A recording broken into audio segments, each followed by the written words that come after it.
मनचाहे लक्ष्य कैसे पाएं? सिद्धांत 24। अपनी आंतरिक प्रतिभा पर एकाग्र रहिए। सफलता उस काम को करने से आती है जो आप करना चाहते हैं।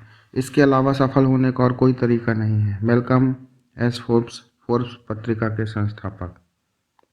मेरा विश्वास है कि आपके भीतर एक आंतरिक प्रतिभा है, ऐसी कोई एक चीज़ जो आप जी जान से करना चाहते हैं और इतनी अच्छी तरह से करना चाहते हैं कि आप उसके लिए लोगों से पारिश्रमिक या मेहनताना लेना भी शायद ना चाहें। और अगर आप उसे करते हुए पैसे भी कमा सकें तो उसे आप अपनी ज़िंदगी भर का काम बना लेना पसंद करेंगे। सफल लोग भी इसमें विश्वास करते हैं, इसलिए वे अपनी आंतरिक प्रतिभा को सबसे ऊपर रखते हैं। वे उस पर केंद्रित करते हैं और बाकी हर चीज़ को अपने दल के दूसरे लोगों के जिम्मे सौंप देते हैं। इसकी तुलना दुनिया के दूसरे लोगों से कीजिए जो जिंदगी सब कुछ करते हुए गुजारते हैं, ऐसे काम भी जिन्हें खराब ढंग से करते हैं या जिन्हें कोई और आदमी ज़्यादा सस्ते, बेहतर ढंग से और जल्दी कर लेता है। वह अपनी आंतरिक प्रतिभा पर एकाग्र होने का समय नहीं खोज पाते, क्योंकि वे सबसे कमतर काम भी दूसरों को सौंपने में विफल रहते हैं। जब आप बोरियत वाले काम दूसरों को सौंप देते हैं, ऐसे काम जिन्हें आप करना आपको नापसंद है या तो इतने तकलीफ देह हैं कि आप अंत में उन्हें टाल ही देते हैं, तब आपको उन सब पर एकाग्र होने का मौका मिलता है जिसे करना आपको पसंद है। आप अपना वक्त खाली कर लेते हैं ताकि आप और उत्पादक और रचनात्मक काम कर सकें, और इस प्रक्रिया में आप जीवन का और भी आनंद उठाते हैं। तब फिर अधिकतर लोगों के लिए रोज़मर्रा के कामकाज और अनचाही परियोजनाओं और कार्यों को दूसरों के हाथ सौंपना इतना मुश्किल क्यों है? आश्चर्यजनक रूप से ज़्यादातर लोगों के भीतर यह डर समाया होता है कि उन्हें फिजूल खर्च ना समझ लिया जाए। यह न समझ लिया जाए कि वे समय पर नियंत्रण समय या शक्ति जाया कर रहे हैं या फिर औरों से ऊपर हैं। वे नियंत्रण को त्यागने से भी डरते हैं या मदद के लिए पैसे खर्च करने से हिचकिचाते हैं। बीच की बात यह भी है कि अपने अंदर कहीं बहुत से लोग अपनी पकड़ छोड़ना नहीं चाहते। दूसरे लोग, संभव है आप भी, सीधे साधे ढंग से सब कुछ खुद ही कर लेने की आदत के शिकार हो गए हैं।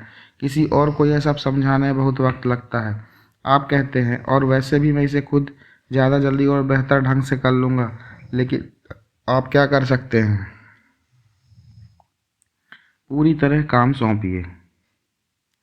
अगर आप $75 प्रति घंटा कमाने वाले पेशेवर आदमी हैं और आप घास काटने के लिए $10 प्रति घंटा के हिसाब से पड़ोस के किसी लड़के को रखते हैं, तो आप सप्ताहांत के दौरान उस काम को खुद करने की जहमत से बच जाते हैं और 1 घंटा बचा लेते हैं, जिससे आप $65 की बचत करते हैं। यह ठीक है कि 1 घंटा हालांकि बहुत ज़्यादा नहीं जान पड़ता, लेकिन उसे $65 की दर से बसंत और गर्मियों के दौरान कम से कम 20 सप्ताहांतों से गुणा कीजिए और आप पाएंगे कि अपने $65 प्रति घंटे के हिसाब से 20 घंटे कीमत यानी $1300 की अतिरिक्त संभावित आय कर ली है। इसी तरह अगर आप रियल एस्टेट एजेंट यानी ज़मीन जायदाद के दलाल हैं, तो आपको मकानों की फहरिस्त बनानी है, प्रचार प्रसार के लिए जानकारी हासिल करनी है, खरीद फरोख्त की सभाओं में जाना है, मकान दिखाने, चाबियों को लॉक बॉक्सों में रखना, प्रस्ताव लिखकर तैयार करना और मुलाकातें तय करनी है। और अगर आपकी किस्मत अच्छी है तो संभव है आप सौदा नक्की कर लें, लेकिन फ़र्ज कीजिए कि आप इलाके के सबसे अच्छे सौदा पटाने वाले हैं। उस हालत में आप वह छोटा मोटा काम करने, सूचियां बनाने, शुरुआती संपर्क करने, लॉग बॉक्स रखने और मकान और ज़मीन की वीडियो बनाने पर अपना वक्त ज़ाया क्यों करेंगे भला, जब आप बड़े आराम से सहकर्मी और सहायकों के एक दल से उसे यह सब काम करवा सकते हैं और इससे जो समय खाली हो उसमें और सौदे पक्के कर सकते हैं। हफ्ते में 1 सौदा करने की बजाय आप 3 सौदे कर पाएंगे, क्योंकि आपने वे काम जिनमें आप उतने अच्छे नहीं हैं दूसरों को सौंप दिए हैं। एक तरकीब जो मैं इस्तेमाल करता और सिखाता हूँ वह काम को पूरी तरह सौंपना है। इसका सीधा साधा अर्थ है कि आप किसी काम को हर बार उसे करना पड़े, किसी दूसरे व्यक्ति को सौंपने की बजाय एक बार और पूरी तरह सौंप दें।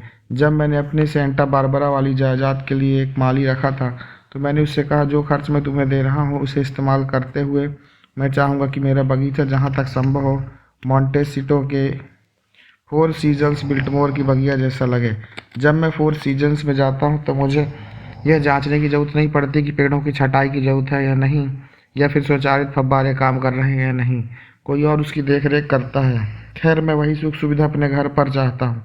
काम करने के इस उसूल को ध्यान में रखते हुए मैंने कहा, यह रहा बजट, बगीचे का जिम्मा संभालो।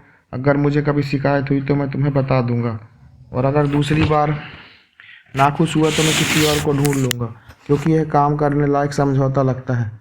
मेरा माली दरअसल बहुत उत्तेजित हुआ। उसे पता था कि कोई उसके सिर पर बैठा बाल की खाल नहीं निकालता रहेगा, और मैं जानता था कि इसके बाद मुझे इसके बारे में कभी चिंता करने की जरूरत नहीं पड़ेगी, और नहीं पड़ती। देखा मेरा मतलब क्या था? पूरी तरह काम सौंप देना। जब एक साल मेरी भतीजी स्थानीय सामुदायिक कॉलेज में पढ़ाई करते समय हमारे साथ रहने आई, तो हमने एक बार फिर पूरी तरह काम सौंपने का फैसला किया। घरेलू सामान की खरीदारी, हमने उससे कहा कि वह हमारी वैन को जब चाहे इस्तेमाल कर सकती थी, अगर वह हर हफ्ते किराने का सामान की खरीदारी का जिम्मा संभाल ले। हमने उसे सामान की एक सूची बना कर दे दी, और हर समय घर में चाहिए था अंडे, मक्खन, दूध, केचप आदि।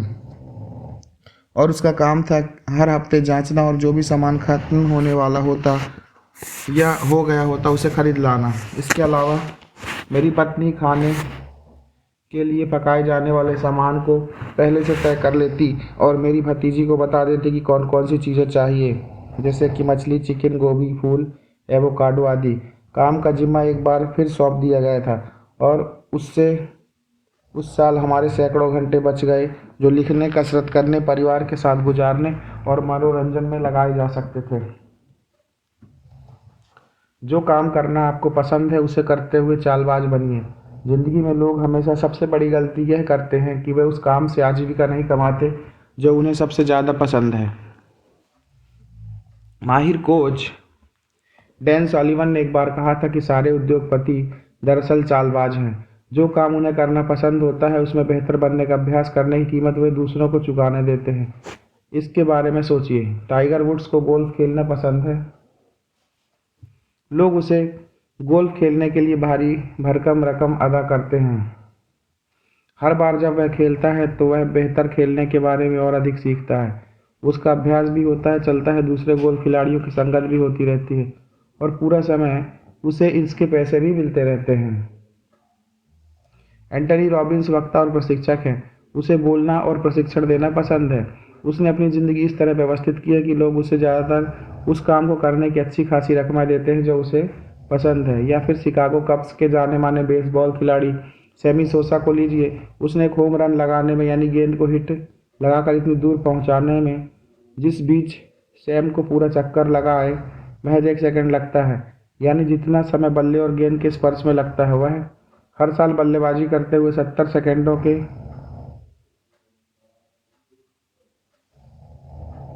1,06,25,000 डॉलर पाता है। लिहाजा वह बल्ले से गेंद को मारने में काफ़ी माहिर हो गया है। यहीं वह अपना पैसा बनाता है। यहीं वह अपना सारा समय खर्च करता, अभ्यास करते हुए और गेंद को बल्ले से मारने की तैयारी करते हुए। उसने अपनी आंतरिक प्रतिभा को खोज लिया है और अपना ज़्यादा समय अपनी प्रतिभा को संवारने में लगाता है। यह बात ठीक है कि हम में से अधिकतर लोग टाइगर वुड्स, एंटनी रॉबिन्स या सैमी सोसा का मुकाबला नहीं कर सकते, लेकिन यह भी सच है हम उनकी एकाग्रता के पैमाने से बहुत कुछ सीख सकते हैं। मिसाल के लिए बिक्री करने वाले बहुत से लोग बिक्री बढ़ाने की कोशिश करने में फ़ोन पर समय लगाने की बजाय हिसाब किताब में काम में ज़्यादा वक्त खर्च करते हैं, जबकि वे ढेरों समय चाहने वाले इस मीन मेक भरे काम को करने के लिए बड़े आराम से एक पार्ट टाइम अकाउंटेंट रख सकते हैं, या इसका खर्च किसी साथी बिक्री करने वाले से बांट सकते हैं। ज़्यादातर महिला अधिकारी अपना घर बार चलाने में बहुत ज़्यादा समय खर्च करती है, जबकि वह आसानी से बिना बहुत खर्च किए इस काम को किसी साफ सफाई करने वाली कंपनी या पार्ट टाइम सहायक के जिम्मे सौंप सकती है, और इस तरह खुद के मुक्त करके अपने पेशेवर जीवन पर केंद्रित कर सकती है या अपने परिवार के साथ ज़्यादा समय बिता सकती है। यहाँ तक कि अधिकतर उद्योगपति भी अपना 30% से कम समय अपनी आंतरिक प्रतिभा और अनदेखी क्षमताओं पर केंद्रित करते हैं। सच तो यह है कि जब वे कोई व्यापार शुरू करते हैं, अक्सर लगता है कि उद्योगपति जिस काम के लिए बुनियादी तौर पर व्यापार के क्षेत्र में गए थे, उसे छोड़कर बाकी सब कुछ कर रहे हैं। इसे अपनी किस्मत मत बनने दीजिए। अपनी आंतरिक प्रतिभा को पहचानिए और पूरी तरह दूसरों को बाकी काम सौंपिए, जिससे आप अपने और अधिक समय की जो आप करना पसंद करते हैं उसे करने में लगा सकें। जो आपको पसंद हो वह करिए, पैसा अपने आप आएगा। पैसा बनाने की शुरुआत करना ज़िंदगी की सबसे बड़ी गलती है।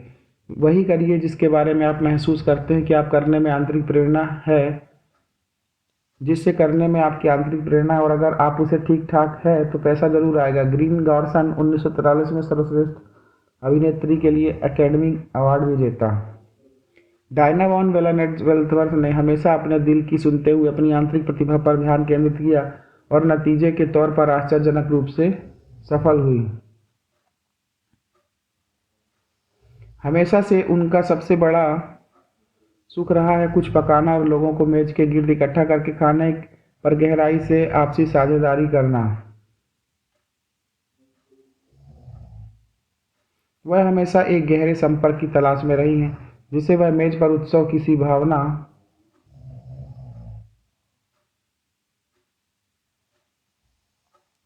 कहती हैं। लिहाजा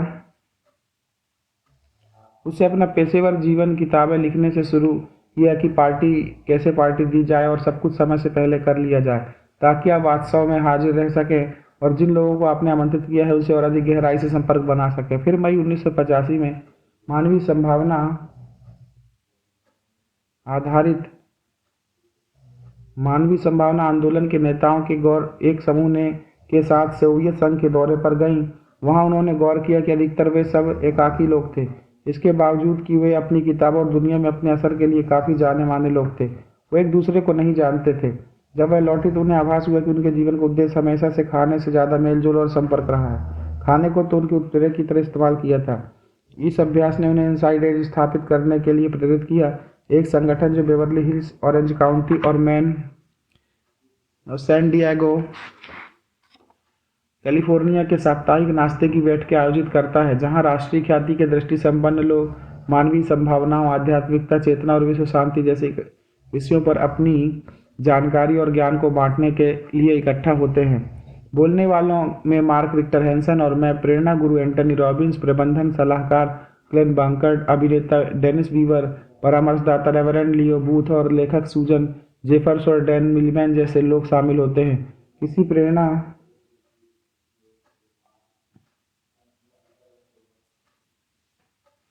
दायक वक्ता को सुनने के साथ साथ भागीदार आपस में घुलते मिलते एक दूसरे को और बड़े सपने देखने के लिए प्रोत्साहित करते हैं और एक दूसरे की योजनाओं का समर्थन करते हैं। 18 साल बाद ऑरेंज काउंटी वाली संस्था ने अब भी हर हफ्ते मिलना जारी रखा है। डायना ने इससे आगे बढ़कर ढेर सारी किताबें लिखी और कुछ लिखने में सहयोग दिया है, जिसमें the chicken soup for the soul cookbook शामिल है, और इस तरह एक बार फिर अपने भोजन प्रेम के लोगों के प्रति अपने प्रेम के साथ मिलाते हुए उनके विचारों, ज्ञान और किस्सों को आपस में बांटने का काम किया है।